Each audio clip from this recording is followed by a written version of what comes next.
On this episode of China Uncensored, hey, who turned off the internet? There you go. Hi, welcome to China Uncensored. I'm your host, Chris Chappell. You know, I remember a time when there was no internet, and we didn't need it. In my day, when we wanted to look something up, we would just look up and hope that Zeus used a passing-by cloud to communicate with us.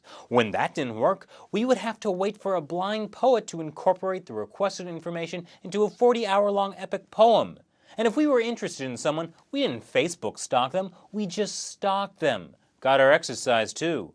But nowadays, just because 500 million people suddenly can't get online, everyone has a conniption. For several hours on January 21st, China's internet was down and people couldn't not get on blocked websites. Initial reports from state-run Xinhua said it could have been hackers behind the internet shutdown, but the real culprit was actually much more pathetic. Reuters reported they were told by anonymous sources familiar with the Chinese government's web management operations that they were trying to make changes to the Great Firewall. That's China's pervasive internet censorship system that blocks websites. In doing so, they accidentally rerouted two-thirds of China's internet traffic to one of those blocked websites. I think we managed to get a picture of those internet technicians. Who gave them that job? But the website, it was the worst website possible for a regime that likes to keep a tight grip on the internet.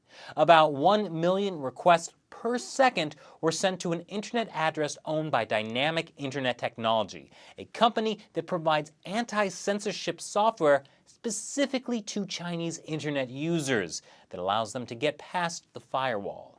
Not only that, but DIT's incredibly popular software Freegate, which has been used by internet users in other repressive regimes around the world like Iran, Egypt, and Burma, and which I'm providing a link below, was created by Falun Gong practitioners, the spiritual practice that the Chinese regime has been trying oh so hard to wipe out.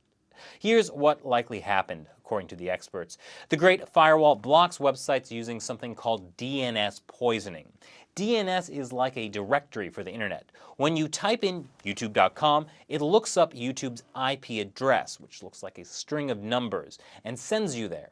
Now, imagine you're trying to make a call to your friend, but then someone intercepted your phone call and sent you to a different phone number. That's what happens with DNS poisoning. Instead of connecting you to YouTube, the Great Firewall intercepts and redirects you to another website, essentially blocking you from getting to YouTube. It looks like the censors just made a mistake, and instead of redirecting traffic away from DIT's website, like it usually does, it redirected all of the traffic to the website. Oops! The sheer amount of traffic, however, meant that people were just seeing an error message. So, just to sum up, in an effort to control the internet, Chinese censors accidentally sent hundreds of millions of Chinese internet users to a website created by Falun Gong practitioners to beat Chinese censors. I could not make this stuff up. Now, before it came out that it was China's own government that was responsible for killing the internet, there was a lot of speculation whether or not Falun Gong practitioners had hacked the Chinese internet. This gave a lot of Western media the opportunity to blindly repost propaganda put out by the Chinese regime at face value, like how Falun Gong practitioners once hacked into government TV satellite broadcasting systems in 2002. What was not mentioned was that it was to broadcast False Fire, a documentary that exposed the Tiananmen self-immolation, the hoax the Chinese regime used to justify the persecution of the spiritual practice, and that all 6 Falun Gong practitioners involved were captured, tortured, and are now currently dead. You can learn all about the immolation hoax on last week's episode. Just click on the link.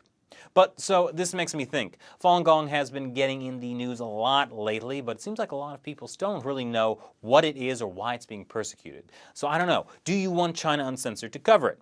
Let me know in the comments section below, and be sure to check out the Facebook page for more. It's been growing super fast lately, and I want to thank all of you for your support. Once again, I'm Chris Chappell, and this was China Uncensored.